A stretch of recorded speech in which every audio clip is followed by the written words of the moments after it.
Le CFA de la FIDA d'Argenteuil est un centre de formation d'apprentis qui a été créé en 1997 à la suite de demandes de formation des entreprises. Que ce soit en statut scolaire ou en alternance, vous préparez les mêmes diplômes, donc vous passez exactement le même CAP, le même baccalauréat, le même BTS que si vous étiez en statut scolaire. Par contre, vous allez obtenir, suivant la durée de votre formation, une professionnalisation, c'est-à-dire une expérience de travail que vous n'aurez pas en statut scolaire.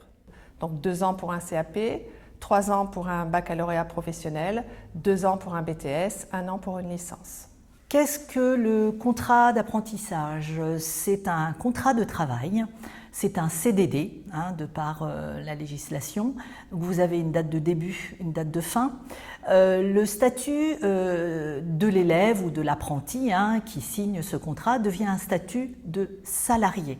Il a l'obligation d'aller en formation, il a l'obligation d'aller travailler et il n'y a plus possibilité de s'arrêter et d'avoir un petit mot de papa-maman parce que j'ai pas envie d'aller en classe. Un jeune qui est malade, qui n'a pas pu venir en formation ou sur son poste de travail, il se rend chez le médecin et donc c'est un arrêt de travail qu'il faut demander. Son statut, donc ce que je disais, donc était un statut de salarié, ça veut dire aussi congé payé, ça veut dire donc 2 jours et demi par mois de congé acquis. Alors moi, sortant d'une 3e, j'avais un dossier qui était très moyen. Du coup, j'en avais marre de faire que de l'école. J'ai décidé de m'engager dans le monde du travail pour qu'on commence un contrat en apprentissage. Alors moi, après la 3e, j'ai décidé de m'orienter plus dans du merchandising, donc le marketing, etc. Je ne pensais pas que j'allais réussir à suivre entre les cours et le travail. Je me suis dit qu'avec tout ça, ça allait être un peu dur. La première année sans vacances, ça allait être dur aussi. Mais au final, après, on s'habitue au rythme et après, tout va bien, tout est nickel. On peut avoir peur du rythme qui peut être difficile car on est une semaine à l'école, une semaine au travail et il faut réussir à bien suivre les cours pour pouvoir avoir son diplôme quand même à la fin de l'année. Puis surtout, il faut être assez motivé et continuer quoi qu'il arrive. Quel serait un conseil à vous donner si vous décidez de choisir l'alternance? Surtout, bien prendre en compte le fait que le travail en entreprise doit vous plaire. Mais d'un autre côté, vous vous retrouvez exactement dans la même situation qu'antérieurement en scolaire dans les sections. Donc il faut mener une double vie, d'un côté en formation pour préparer votre diplôme, de l'autre côté en entreprise. En général, les entreprises savent que vous êtes apprenti, que vous n'avez pas forcément l'expérience pour pouvoir prendre le poste dans son intégralité. Vous êtes soutenu par un maître d'apprentissage et puis vous avez donc votre expérience qui va avancer comme ça durant 22-23 mois tout en ayant un salaire à la fin du mois.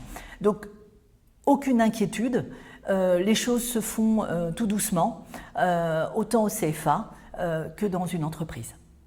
Là, je suis plus rassurée parce que je me débrouille pas mal. Déjà par rapport à mon ancien lycée, je trouve que je bosse beaucoup plus, j'ai beaucoup plus la motivation. Alors que je pense que j'aurais dû faire ça avant, mais voilà, j'avais pas la possibilité. Et là, je trouve que je m'en sors beaucoup plus qu'avant. Ce qui est bien en alternance, je sais que justement j'ai pu tourner dans plusieurs services, ce qui m'a permis de voir ce qui m'intéressait le plus. Et après poursuivre peut-être par un master. Je ne sais pas, on verra. Notre rôle aussi, c'est de vous soutenir en vous donnant tous les codes pour que vous puissiez donc vous présenter à une entreprise. Donc, qu'est-ce que les codes? C'est tout ce qui est tenue professionnelle, le langage, le parler, arriver à l'heure. Puisque tous ces codes, si vous manquez à ces codes, vous ne décrocherez pas le contrat. D'autres prendront le contrat à votre place. La recherche d'un emploi, pour moi, a été faite en 2 étapes. La première par moi-même, où j'ai recherché de mon côté, en téléphonant, en allant en entreprise, pour donner mon CV et ma lettre de motivation. Mais malheureusement, cette étape-là n'a abouti à aucune réponse favorable. Et la deuxième étape a été l'aide par mon CFA, qui m'a aidé à refaire mon CV et ma lettre de motivation pour après les envoyer à des entreprises qu'ils connaissaient. Et au final, j'ai pu, grâce à mon CFA, avoir plusieurs réponses favorables. Et grâce à cela, j'ai pu choisir l'entreprise qui m'intéressait le plus. Alors, pour chercher un employeur, faut avoir un CV, une lettre de motivation, être motivé soi-même directement, être présentable quand on va chercher un employeur, être poli, savoir s'exprimer, pas être stressé, c'est-à-dire être naturel, voilà. Et puis après, faut avoir de la chance et faut savoir toquer à la bonne porte. Une fois que vous êtes recruté par le service recrutement, vous passez donc ensuite entre les mains des chargés de relations entreprises. Nous vous accueillons à une session donc de CV où nous allons élaborer avec vous donc votre CV qui va nous permettre à nous ensuite de pouvoir l'envoyer à nos entreprises partenaires. L'apprentissage, c'est avant tout une relation de salarié, c'est-à-dire la relation entre un apprenti et son employeur. Et comme dans toute relation entre salariés et employeurs, vous avez un risque de conflit.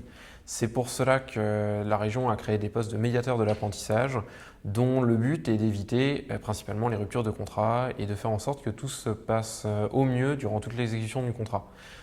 En effet, le risque pour les jeunes, c'est de ne pas avoir les bons comportements, de ne pas avoir les bons réflexes, simplement venir à l'heure ou prévenir l'employeur quand on est absent. Donc il y a tous ces risques-là pour lesquels il faut préparer les jeunes. Comme n'importe quel salarié, ils vont devoir respecter leurs obligations et leurs devoirs.